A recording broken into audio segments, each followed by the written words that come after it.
The day before my birthday, end of May, I got a call from my mom saying, I was going to call you tomorrow on your birthday, but I don't want to upset you on your birthday. But your dad's got stage 4 cancer. And 5 days later, my dad passed. I really wish I wasn't so angry.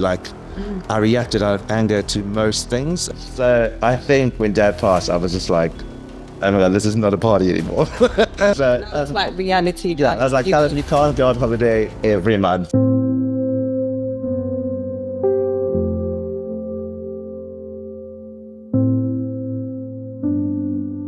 That's like reality. Yeah, I was like, Callum, you can't go on holiday every month. Even though Ryanair has 10 pound flights, you can't do the job. Yeah. Be a man, yeah. But how does that make you feel though? I know. Yeah, I was saying a little thing it's sad to know he's not around to see achievements.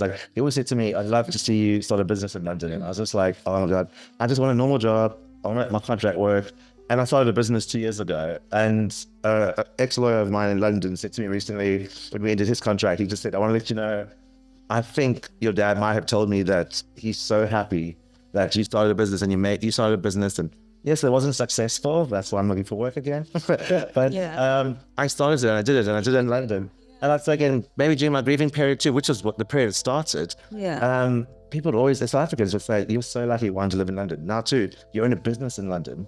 And I was just like, it's always other people sometimes have to give that affirmation to remind you. And I was like, well, that's actually true because there's loads of people from my country who would love to move here, then start their own business, not just be employed. Yeah.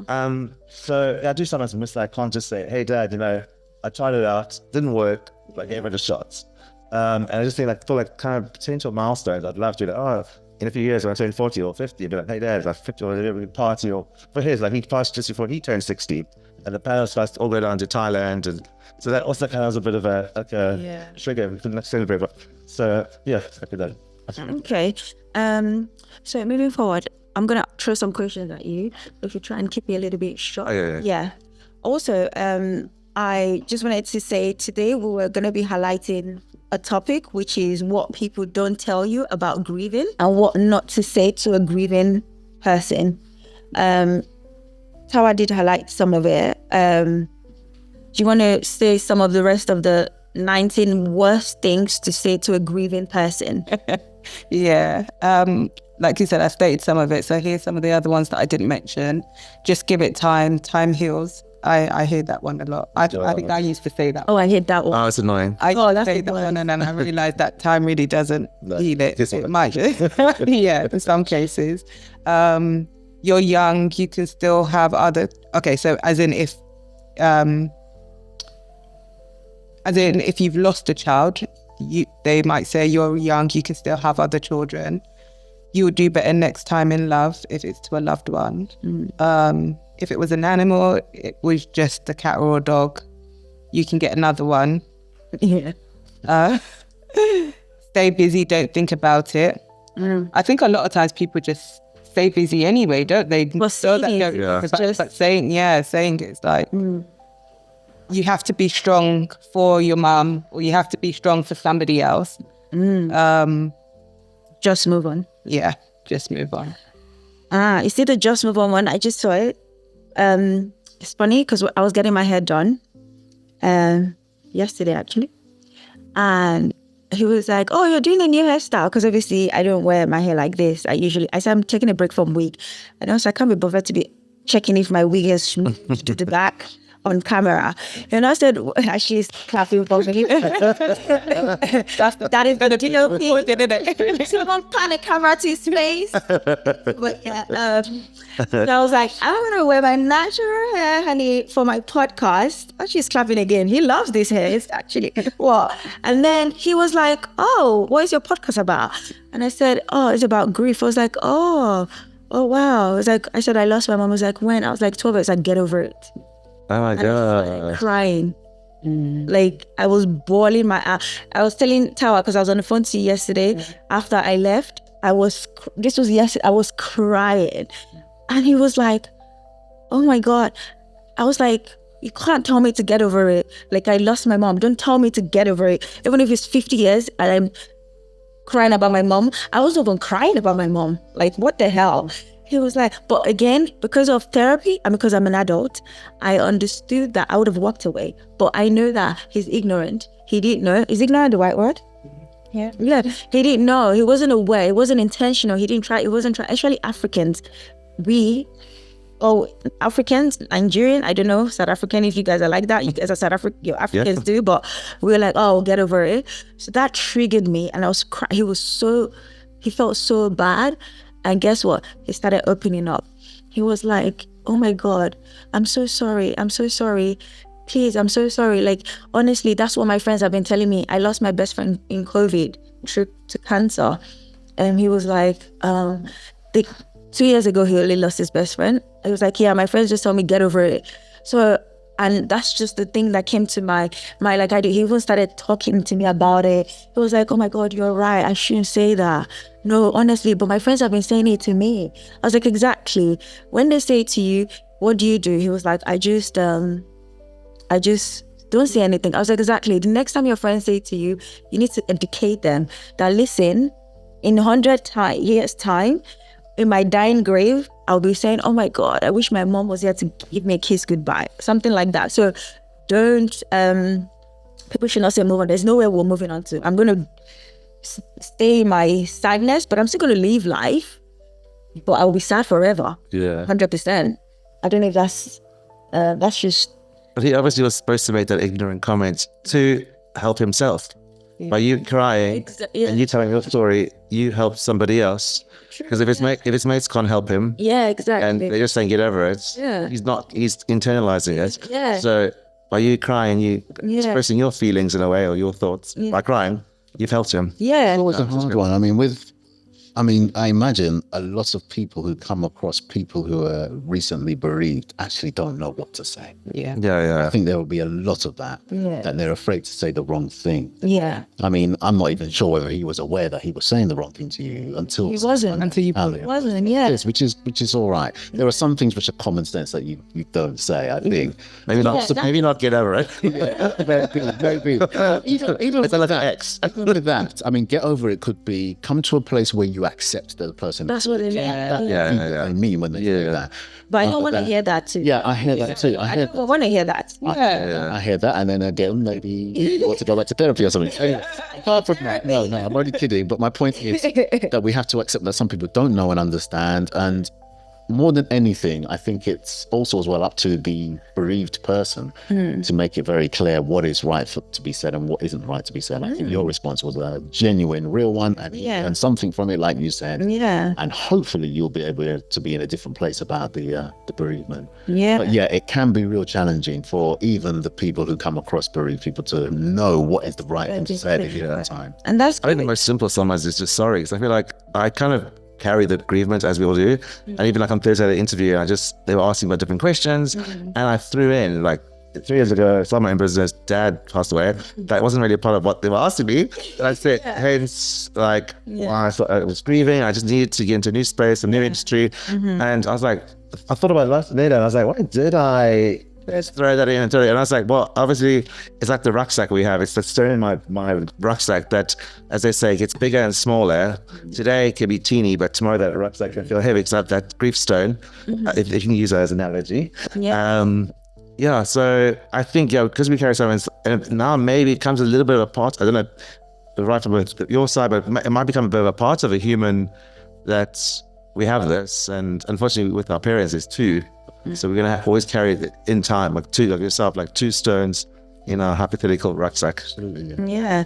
And also talking about what Rotimi said in terms of what not to say. So here are 12 things to say to or do for a grieving person.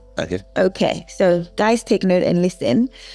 For people who are wanting to help someone who is grieving, here are 12 things to say or do for a grieving person. Okay. And this is actually based on what thousands of Amen Clinics patients have said about 12 things to do. And the link will be on the screen, so you can read more about things to do for a grieving person. So yes, number 1 is, I'm sorry for your loss. So that's something to say. I wish I had the right words. please know I care and I'm here for you. You and your loved ones are in my prayers. Number 4 is I can't imagine how you feel. And then he says, then be quiet and let them tell you about their feelings. Okay. Yeah. It says, I'm here for you. Better yet, if there's something specific they need, ask how you can be there for them. Ask if you can make phone calls or send emails on their behalf to someone. That's quite dramatic, but I guess that's for family members. If you Maybe even as soon as someone's dead, that first 7 days or month, whatever, that will definitely help. Even helping with, like, I think a funeral. Like, loads of people came forward. It was like, I'm a graphic designer. Can I design the pamphlets? Nice. Can I do this? Or can we cook for you every day?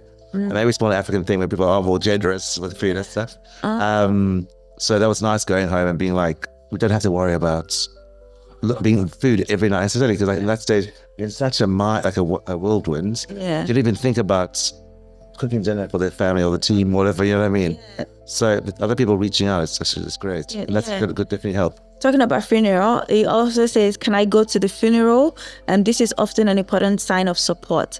To be honest, actually, when I forgot to touch about this with a friend who was on my podcast previously, Yasmina, because, it's so annoying. I forgot. I really wanted to speak to Yasmina about this bit. Yeah.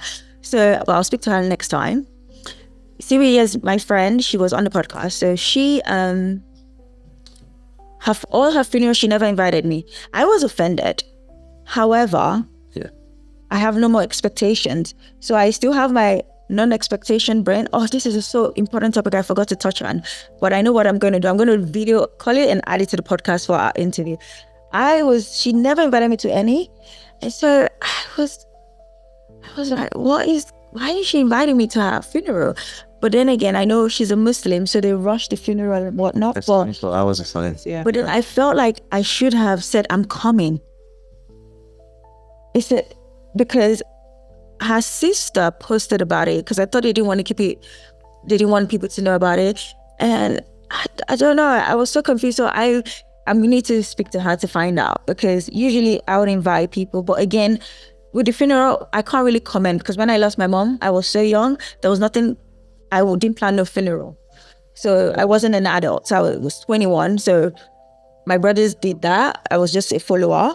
So I can't comment. But as an adult, I guess, I want to ask you, like, did you invite your friends to your dad's funeral? Like, obviously. Yeah, I think because I kind of was in such like a whirlwind, as you say, like blackout that week. Yeah. My sisters organized it, but they were super diplomatic and very business way, where got an Excel spreadsheet, put people down.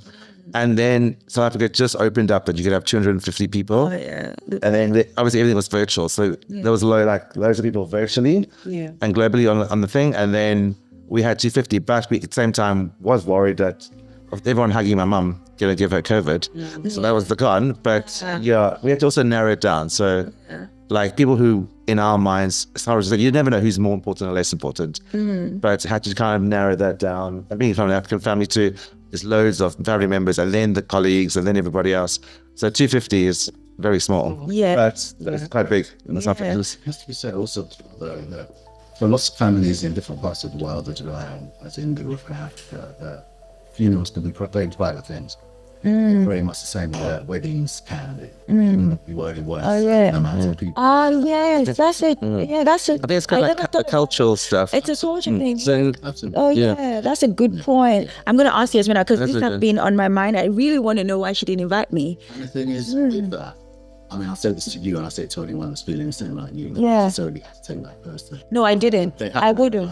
Perhaps have made a very difficult decision. Of course. But also, well, like I say, for some, it can be very, very private. I've been to funerals. I agree, where you'll go to the ceremony and then the burial part or the cremation part, they'll ask it to literally be just the family, the blood family, and just to respect that wish, because they want to be private about it. But so there may be cultural reasons as well as of course, and it's hard to not take it personally. Like in a wedding, when you don't get the invitation, sometimes you're thinking, what is it about me that But maybe in your friend's case, she could have like 24 hours where she has to bury her. She could have hit a blank and not thought of anybody, and maybe thought of one person or the top or her best mate or one person or the neighbor. Yeah. And No, you're right. Because I know Yasmina would want me there, but I know it wasn't personal or anything. But my younger self won't think that. Of my mature adult self, I know it's not personal. But I do want her to tell me because I wanted to be there for her. And I feel like if I said I'm coming, she would say don't come. I don't know. I need her to answer that. But also talking about my other close friend who lost her mom, you know. For 3 months, I couldn't reach her. I kept messaging her. I couldn't reach her.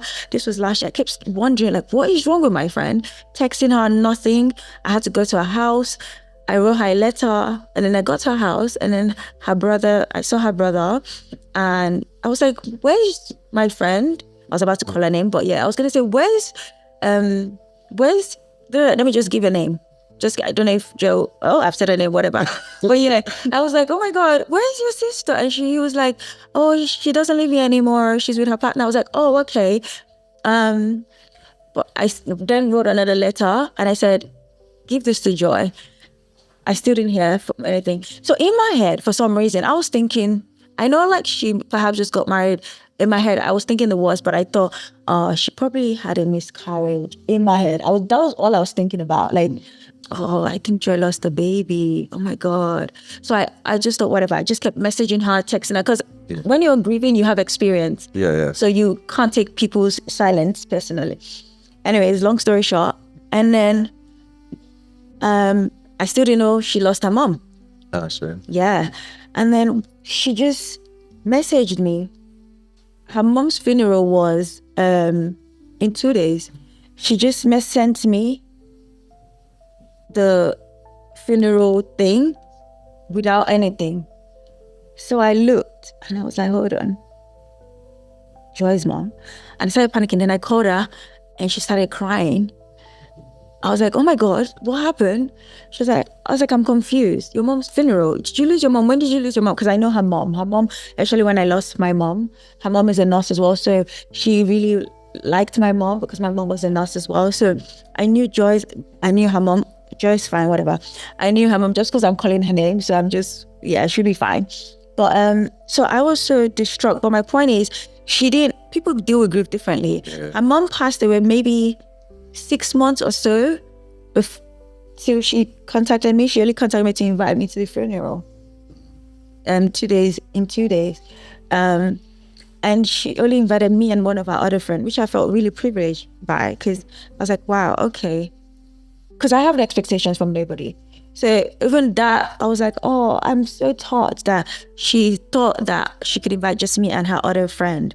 Only 2 of her friends were there, but I can't ask her why not, because I get it. My point is to tell you how people deal with grief differently and with funeral.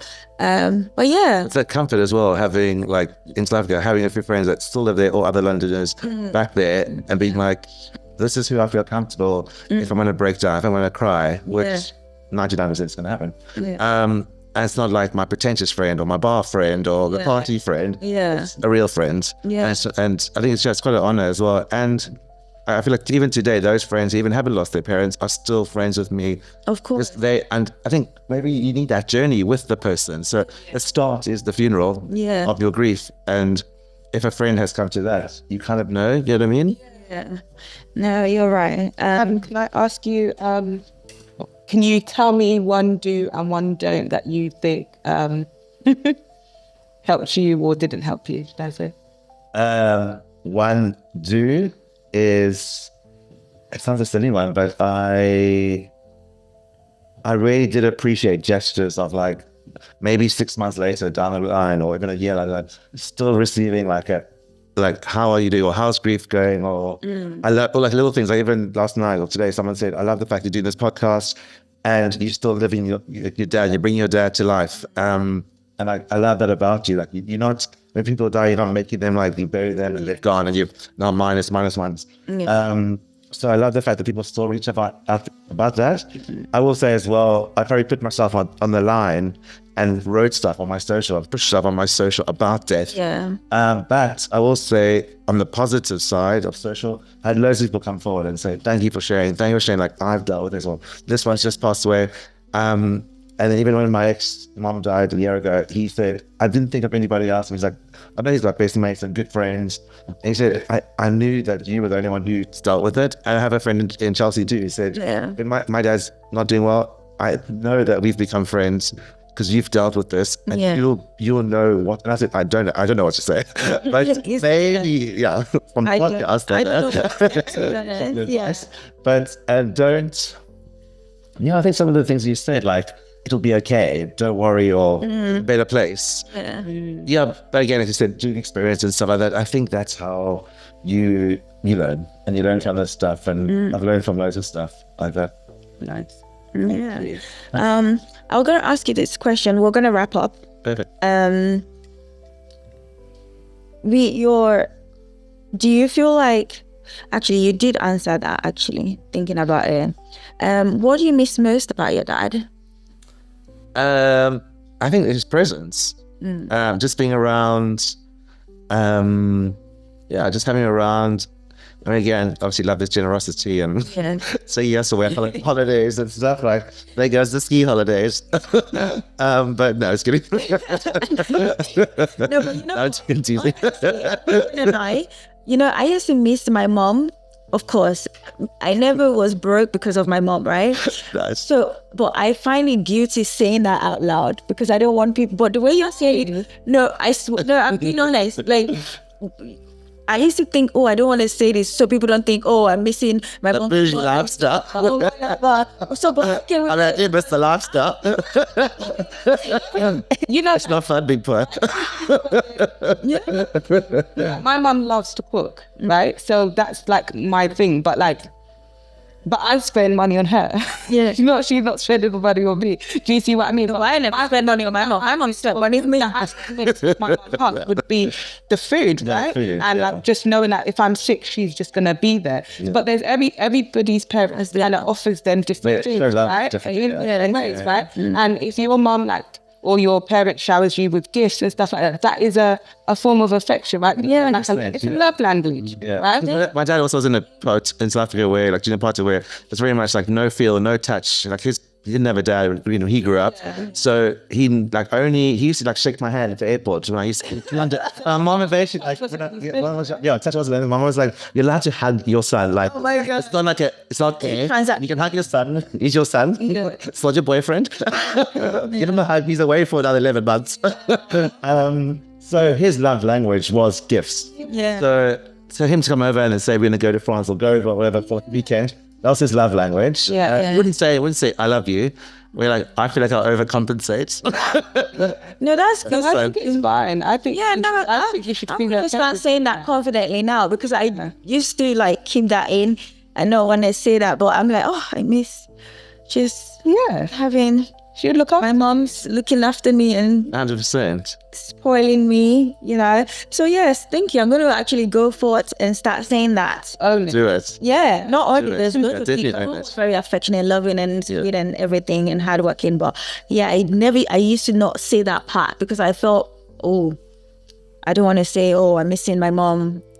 Giving me money and whatnot. But okay, cool. I'll throw quick questions out and then we're wrapping up. Okay.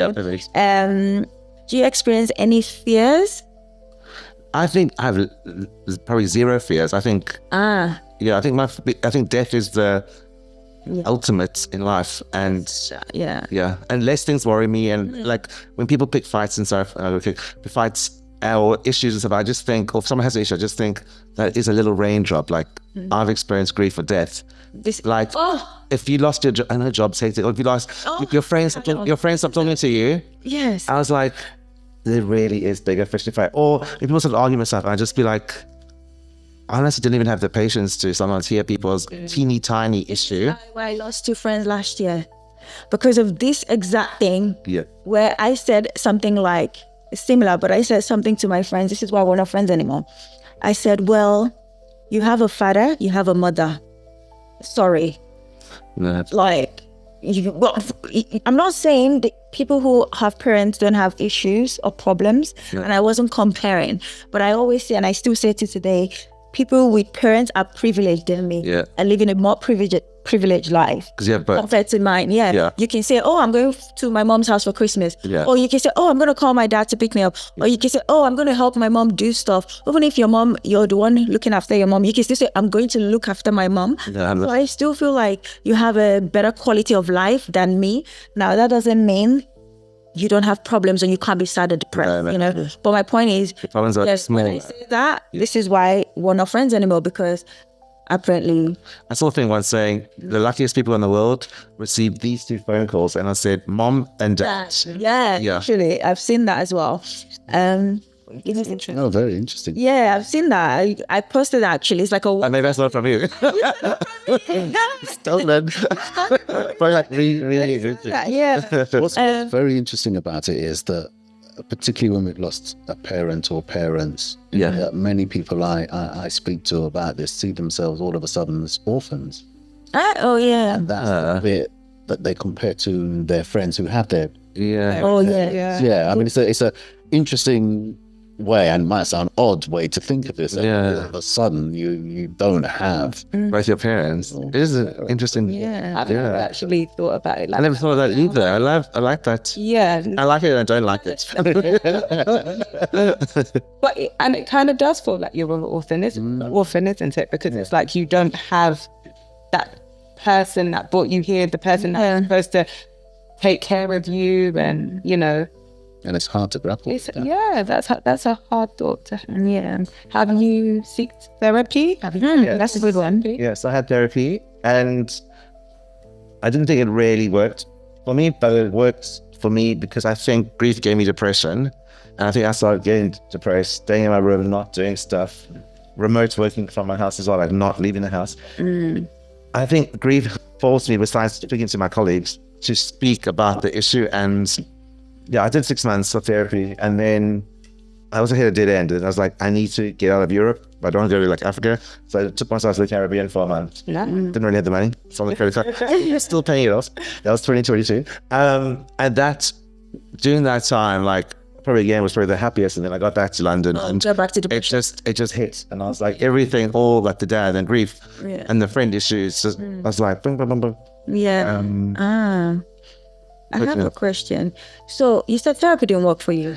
I think I also got the wrong therapist. Okay. I got a Brazilian lady, Okay. young, and she was a trainee. She only told me at the end. It's annoying. And then she also, at the same time, I'd lost my best friend stopped talking to me, the one of 18 years. Yeah. And she was anti-Portuguese lady. She hated anyone from Portugal, being Brazilian. So every time we spoke about not my dad and about her, because she had so much hate towards Portuguese people, Oh gosh. I literally was hearing my best friend, because she was my best friend, also was like a mimic, so whatever I said, she would parrot back to me. And I just thought, this is like, I'm literally speaking to my best mate. And I was like, I don't need more hate in my maybe that's the trigger of anger. But yeah, she was so anti this person and what she'd done, and I need to hear opposite. I need to say, well, that's what happened. How are we gonna rectify? And it's more like how me and her hate this. It was like a tag team. And that's not why I did therapy. I was like, anyone else hates her? Society. I was like, that. So the grief part, dad, that stuff worked. I spoke about my dad. And the other thing is, like, at the beginning, the lady said to me, I didn't like, she said, I've Googled you, I've seen who you are. I don't like that the first 2 therapy sessions, this is not a TV show. This is not a talk show. You're very Say that to you. locked up after the second one. Yeah. She's like, you have to let your walls down. Okay. And I was like, oh God. I was like, well, if I pay for this, I better give my money, boys. Yeah. So yeah, I did find it quite interesting. So I think I do have a persona, I do have stuff out there, but this wasn't that. This was my real life and stuff. Okay, we're wrapping up. So what works for you now in terms of grief? I think, like I said earlier on, having friends and having people with the same experience, Yeah. probably in a nutshell, that's what works for me. Okay. Cool. How are you feeling today? Like, are you happy, and how's your mental health? Yeah, I'm definitely, I'd say over the last 9 months, I'm in such a happy space. I'm a different space. Yeah. So I always think, oh, have I gone back to happy me and happy Callum? And yes, but it's a different kind of happiness. Like I always think, oh, I'm that same person from 2019. Yeah. But I'm not. I'm like maybe happy with experience and maybe a little bit of wisdom. Yeah. I'm surprised I could even say that by myself. And since you last met me. Yeah. But yeah, I am in a really good space now and happy, and I feel like things are working out. That's good. Yeah. Okay. Do you have any final words you want to say? Well, I'm sorry for your loss and your experiences. Was Thank you. obviously, I would say, one of the worst things in the world to What? experience. Trust me, it's the worst. Yeah. Thank you. I'm sorry too for your loss. Yes. But it's okay. I'll be texting you every day now. Grace, yeah, for drinks now. Hearts. Yeah. Let's go cry. You to cry. Face not me. My friend's attached to me. Can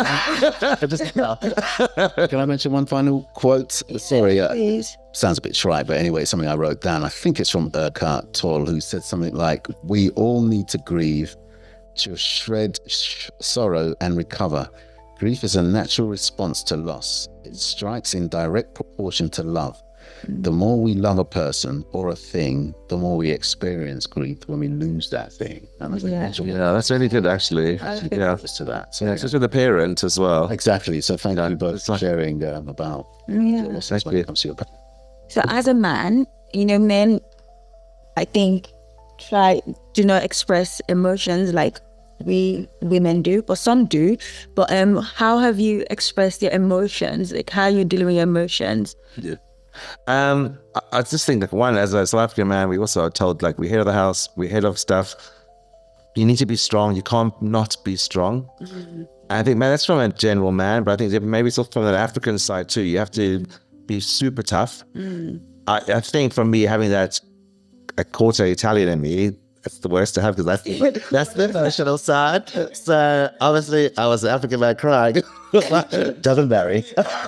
So, but I think I learned loads, and I think from just like work experience on telly in South Africa and Southern Africa, I met loads of normal people that said they would never cry, the parents wouldn't cry, and their family, their dad had or man had died because also like one of the things not showing emotions. I know from a doctor once said to me, if you don't express your emotions, this is how you build up, and you can build up problems with getting a heart attack and build up. And I think I had that experience also with my grandfather, and I just was like, well. Like I said earlier, with telly, I used to always cry on TV and they'd be like, you can't cry for everything, Callum. But I think with this experience, I did cry a lot with the right people and the right friends. And then people similar to me who has experienced grief, try to hold it back a little bit to make it like 50-50. Yeah. Not be like it's all about me. But you know what? I actually came back here and I went to a brunch and after a bit had too much booze at the brunch and started crying because someone asked me about my dad. Just said, how's your dad? Yeah. And I was like, not really good after like a bottle of Prosecco, but okay. But if I'm not going to use my words, I'll use my and I just met them, like a whole group of guys I just met through another friend. It's okay. And then, then they were like, it was like awkward, like, do we hug him? Don't we? Do we like just reach over? And I probably would have done exactly the same pre-grief.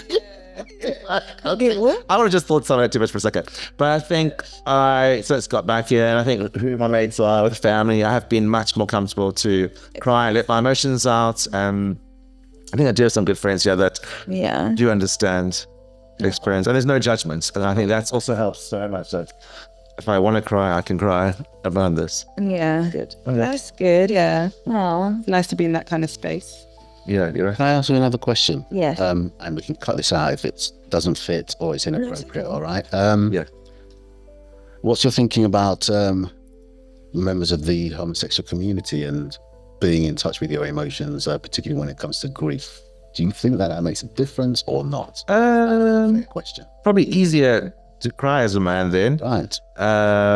But I've met some guys in the gay community that have been as tough as a nail and said, oh, someone's died. And every time I seen them put on this brave face, and I was like, okay. And then I can tell you like some Italian cousins that cry for anything. So, and when their aunts and stuff died, like loads of tears all the time. And but after a while, if people's are pre-grief, you're like, This is enough.